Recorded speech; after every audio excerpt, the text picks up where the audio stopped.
Hello friends, welcome to my YouTube channel. तो आज हम डिस्कस करेंगे 15 अक्टूबर को आयोजित UP triple S C PET 2022 के शिफ्ट 1 के एग्ज़ाम के जीएस के क्वेश्चंस को। ठीक है, इसके बाद अगली वीडियो में हम और क्वेश्चंस को भी डिस्कस करेंगे। तो अभी हम जीएस के क्वेश्चंस को डिस्कस कर रहे हैं, तो स्टार्ट करते हैं हम अपना पहला क्वेश्चन।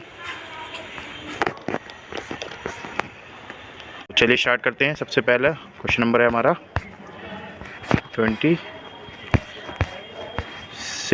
ठीक है, तो पहला क्वेश्चन है हमारा, निम्नलिखित में से कौन वह व्यक्ति है जिनका नाम देवा नाम प्रियदर्शी भी था? ऑप्शन ए मौर्य सम्राट चंद्रगुप्त, ऑप्शन बी भगवान महावीर, ऑप्शन सी मौर्य सम्राट अशोक, या ऑप्शन डी गौतम बुद्ध। तो यहाँ हमारा सही उत्तर था इसमें ऑप्शन सी, यानी कि मौर्य सम्राट अशोक।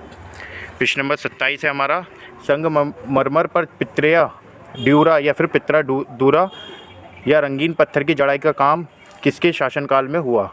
तो option A Akbar, option B इनमें से कोई नहीं, option C Shahjahan, option D Aurangzeb. तो यहाँ हमारा उत्तर सही होगा, शाहजहां के काल में सर्वाधिक संगमरमर के पत्थरों का प्रयोग हुआ था। प्रश्न नंबर 28 है हमारा, निम्नलिखित में से किस युग में तांबे का पहली बार उपयोग किया गया था? तो इसका प्रयोग सबसे पहले ताम्र पाषाण युग, यानी कि ऑप्शन सी यहाँ पर हमारा सही होगा, ठीक है, में किया गया था। प्रश्न नंबर 29 है हमारा, निम्नलिखित में से किस स्थान पर बौद्ध धर्म की प्रथम बौद्ध संगीति का आयोजन किया गया था? Option A Kashmir, option B Pataliputra, option C Gaya, option D Rajgir. तो प्रथम बौद्ध संगीति का आयोजन कहाँ किया गया था? तो ऑप्शन डी यहाँ हमारा सही होगा, राजगीर या फिर राजगिर में।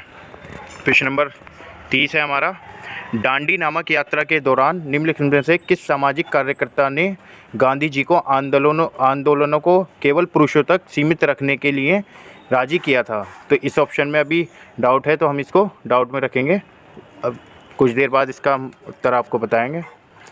प्रश्न नंबर 31 देखते हैं, जब ईस्ट इंडिया कंपनी की स्थापना हुई तब भारत पर निम्नलिखित में से किसका शासन था? तो इसका उत्तर क्या होगा हमारा? तब शासन था हमारा मुग़ल सम्राट, यानी कि जो 1600 का काल किसका है हमारा? मुग़ल सम्राट। ठीक है। प्रश्न नंबर 32 है हमारा, भूदान ग्रामदान आंदोलन निम्नलिखित में से किसके द्वारा शुरू किया गया था? ऑप्शन ए Vinoba Bhave, B Acharya Kripalani, C M के गांधी तथा डी जयप्रकाश नारायण। तो भूदान और ग्रामदान आंदोलन जो है वो किसके द्वारा किया गया था? ऑप्शन ए हमारा सही होगा, विनोबा भावे द्वारा। चलिए, तो प्रश्न नंबर 33 है हमारा, प्रसिद्ध युद्ध का नारा चलो दिल्ली किसने दिया था? Option A Lala Lajpat Rai, option B Chandrashekhar Azad, option C Subhash Chandra Bose, या ऑप्शन डी भगत सिंह। तो जो दिल्ली चलो का नारा है वो किसके द्वारा दिया गया था? ऑप्शन सी यहाँ सही होगा, सुभाष चंद्र बोस के द्वारा। प्रश्न नंबर 34 है हमारा, राष्ट्रवाद की पहली स्पष्ट अभिव्यक्ति निम्नलिखित में से किस क्रांति के साथ हुई? ऑप्शन ए औद्योगिक क्रांति, ऑप्शन बी फ्रांसीसी क्रांति, ऑप्शन सी अमेरिकी क्रांति, या ऑप्शन डी रूसी क्रांति। तो जो राष्ट्रवाद की पहली स्पष्ट अभिव्यक्ति मिलती है वो किस क्रांति से मिलती है? ऑप्शन बी हमारा सही होगा, फ्रांसीसी क्रांति से। तो क्वेश्चन नंबर 35 है हमारा, सरकार के निम्नलिखित में से किस अधिनियम के कारण बम्बई से सिंध प्रांत का निर्माण हुआ? ऑप्शन ए भारतीय स्वतंत्रता अधिनियम 1947, भारत सरकार अधिनियम 1935, बेबल योजना, या फिर क्रिप्स मिशन। तो जो बम्बई प्रांत सिंध से अलग हुआ वह कब हुआ था? भारत सरकार अधिनियम 1935 के द्वारा।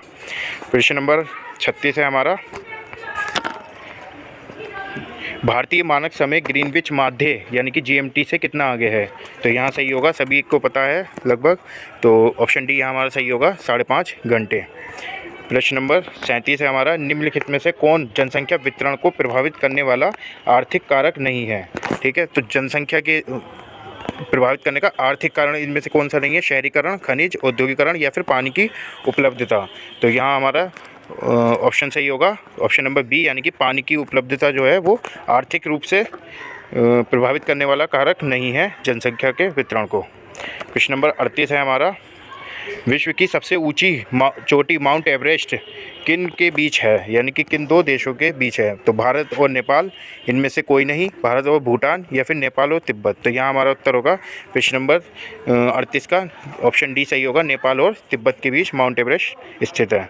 प्रश्न नंबर 39 है हमारा, निम्नलिखित में से भारत में अक्टूबर की गर्मी मुख्य कारण क्या है?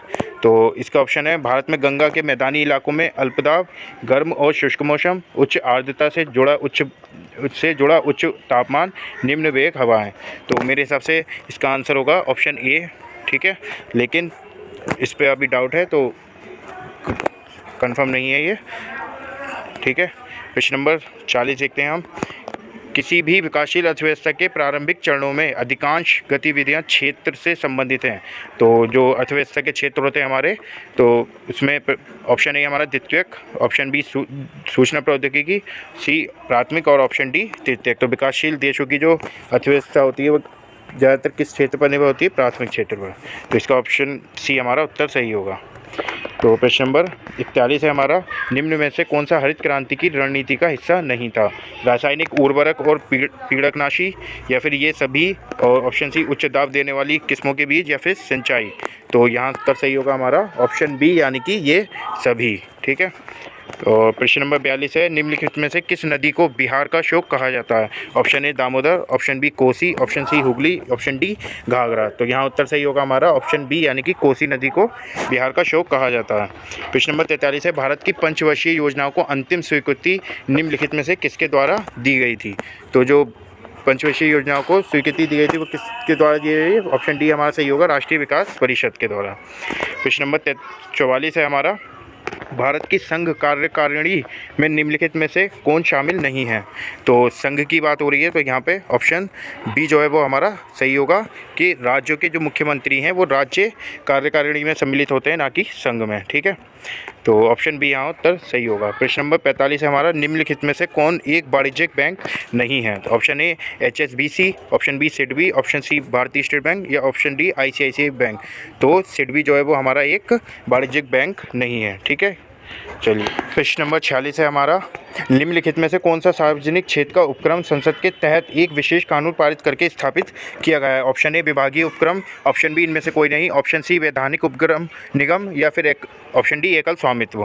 तो मेरे हिसाब से इसका उत्तर होना चाहिए ऑप्शन सी, यानी कि वैधानिक निगम, ठीक है। प्रश्न नंबर 47 है हमारा, निम्नलिखित में से किसी केंद्र शासित प्रदेश में उच्च न्यायालय स्थापित करने का अधिकार है?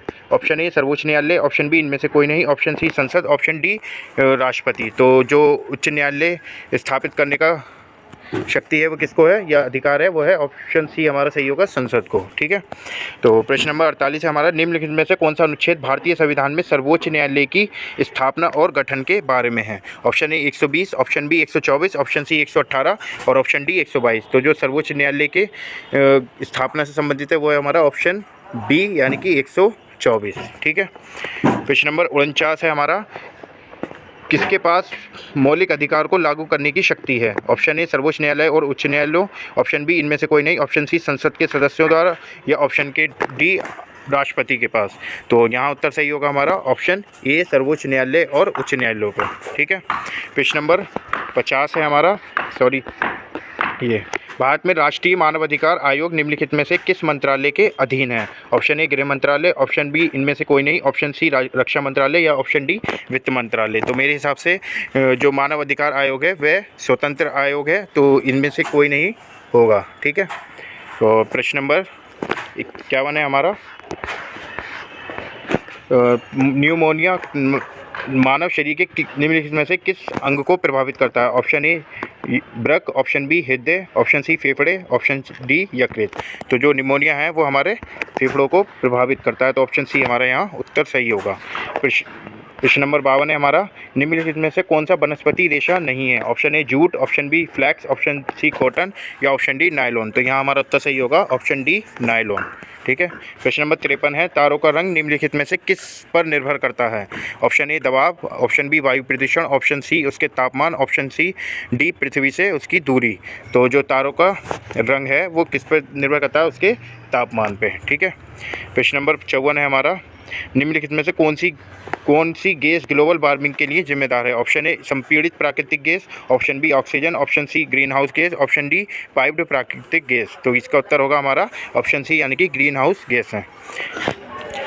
तो ये हुए हमारे कुछ जीएस के क्वेश्चंस, और अगली वीडियो में हम डिस्कस करेंगे करंट अफेयर और अन्य क्वेश्चनों को। तो मिलते हैं नेक्स्ट वीडियो में, ठीक है। तब तक के लिए धन्यवाद।